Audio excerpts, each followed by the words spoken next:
নিজৰ ইতিমধ্যে হিমন্ত বিশ্ব শৰ্মাই সংবাদ মাধ্যমৰ জৰিয়তেও সেই কথা উল্লেখ কৰিছে আৰু নিজৰ সামাজিক মাধ্যম ফেচবুকৰ জৰিয়তেও এই কথা উল্লেখ কৰি কৈছে তিনিটাকৈ প্ৰশ্ন এতিয়া গৌৰৱ গগৈলৈ উল্লেখ কৰিছে তিনিটা প্ৰশ্নৰ উত্তৰ বিচাৰিছে এতিয়া ৰাজ্যৰ মুখ্যমন্ত্ৰী ডক্টৰ হিমন্ত বিশ্ব শৰ্মাই এক নম্বৰ হৈছে 15 দিন ধাৰাবাহিক ৰাজ্যৰ গৌৰৱ সাংসদ গৌৰৱ গগৈ পাকিস্তানলৈ আহজা কৰিছিল নাই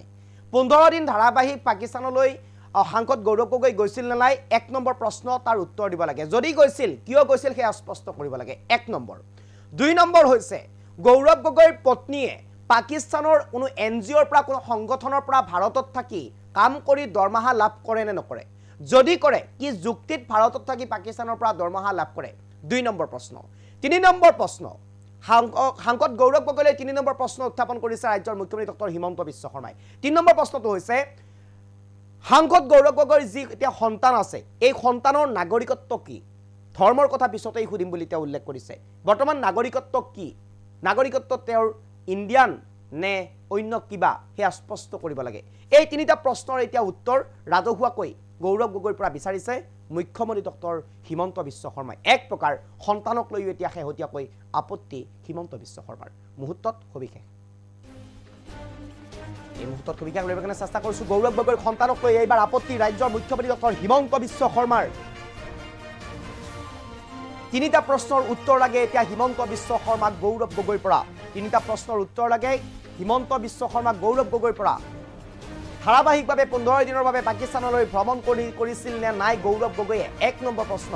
ধাৰাবাহিকভাৱে 15 দিনৰ বাবে পাকিস্তানলৈ ভ্ৰমণ কৰিছিল নে নাই গৌৰৱ গগৈয়ে যদি কৰিছিল ভ্ৰমণৰ উদ্দেশ্য কি আছিল স্পষ্ট কৰিব লাগে ৰাজহুৱাকৈ ৰাজ্যবাসীৰ আগত এই মুহূৰ্তত সবাতোকৈ গুৰুত্বপূৰ্ণ খবৰ এইবাৰ গৌৰৱ গগৈৰ লগত চূড়ান্তভাৱে লাগিছে হিমন্ত বিশ্ব শৰ্মাই ভাৰতত থাকি কাম কৰি পাকিস্তানৰ পৰা পত্নীয়ে কিহৰ দৰমহা পায় ভাৰতত থাকি কাম কৰি পাকিস্তানৰ পৰা কিহৰ দৰমহা পায় গৌৰৱ গগৈৰ পত্নীয়ে ইয়াক লৈ প্ৰশ্ন উত্থাপন কৰিছে গৌৰৱ গগৈৰ সন্তানৰ নাগৰিকত্ব কি ধৰ্ম কি এই মুহূৰ্তত এই তিনিটা প্ৰশ্নৰ উত্তৰ বিচাৰিছে এতিয়া ৰাজহুৱাকৈ সংবাদ মাধ্যমৰ সন্মুখত তথা নিজৰ সামাজিক মাধ্যম ফেচবুকৰ জৰিয়তে ৰাজ্যৰ মুখ্যমন্ত্ৰী ডক্টৰ হিমন্ত বিশ্ব শৰ্মাই এইসমূহ প্ৰশ্নৰ উত্তৰ বিচাৰি এতিয়া সামাজিক মাধ্যমত প্ৰশ্ন তুলিছে হিমন্ত বিশ্ব শৰ্মাই এই মুহূৰ্তত আটাইতকৈ গুৰুত্বপূৰ্ণ খবৰ ল'বৰ কাৰণে চেষ্টা কৰিছো হিমন্ত বিশ্ব শৰ্মাই ইতিমধ্যে ৰাজ্যৰ মুখ্যমন্ত্ৰী ডক্টৰ হিমন্ত বিশ্ব শৰ্মাই গৌৰৱ গগৈক পুনৰ প্ৰশ্ন উত্থাপন কৰিছে গৌৰৱ গগৈলৈ প্ৰশ্ন সুধিছে তিনিটা এক নম্বৰ 15 দিন ধাৰাবাহিকভাৱে পাকিস্তানত গৈছিল নাই দুই নম্বৰ পত্নীয়ে ভাৰতত থাকি পাকিস্তানৰ পৰা সংগঠনৰ পৰা কিহৰ দৰমহা লাভ কৰে তিনি নম্বৰ গৌৰৱ গগৈৰ সন্তানৰ ধৰ্ম কি নাগৰিকত্ব কি এই প্ৰশ্নৰ উত্তৰ এতিয়া মুখ্যমন্ত্ৰীক লাগে গৌৰৱ গগৈৰ পৰা আছে মন্তব্য শুনা বিচাৰিছো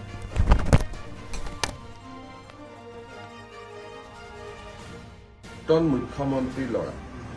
তিনটা কথা কৈ দিলে হয় যে পাকিস্তানত মই গৈছিলো নে নাই সেইটোকে অকাই পকাই কিয় থাকে পাকিস্তানত যোৱা নিজৰ কথা সুধিলে তেওঁ পেহেলগামৰ কথা কয় চব মানুহবিলাকতো বুৰ্বক নহয় যোনে টিভি চাইটো বুজিয়ে পায় যে ই চিধা কথা ক'ব খোজা নাই চব 15 দিন পাকিস্তানত থাকি অহাটো হয় নে ইমান ধুনীয়াকৈ নামাজ পঢ়িব ক'ত শিকিলে আমাৰ অসমত আৰু ভাৰততো ট্ৰেইনিং ইনষ্টিটিউট নাই চ'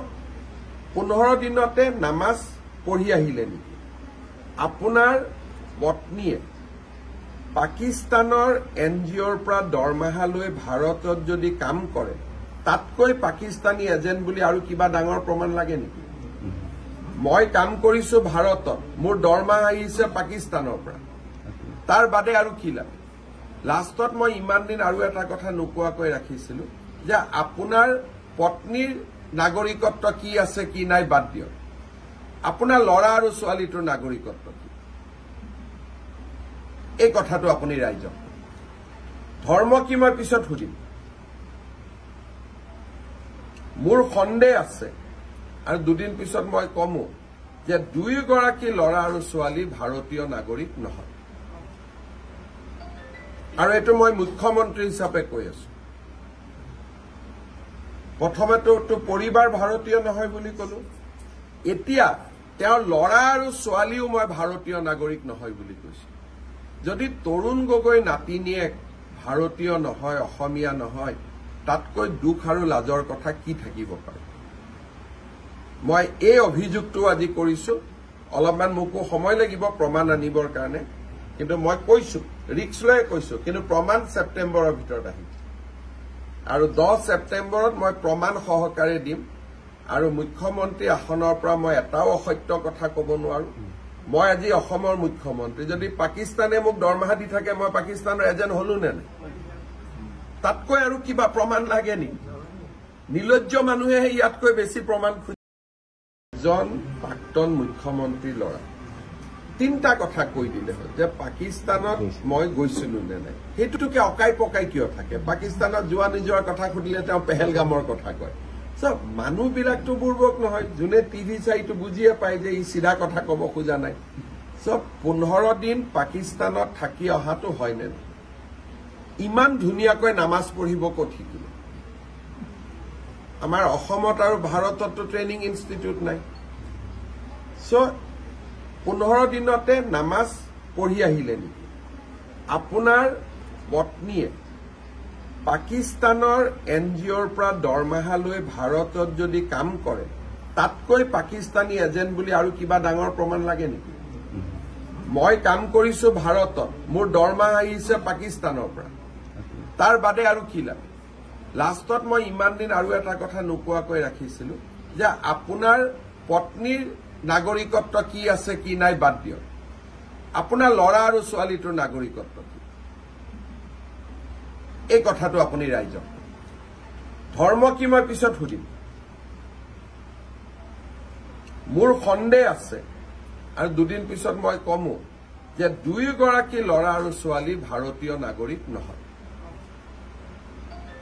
আৰু এইটো মই মুখ্যমন্ত্ৰী হিচাপে কৈ আছো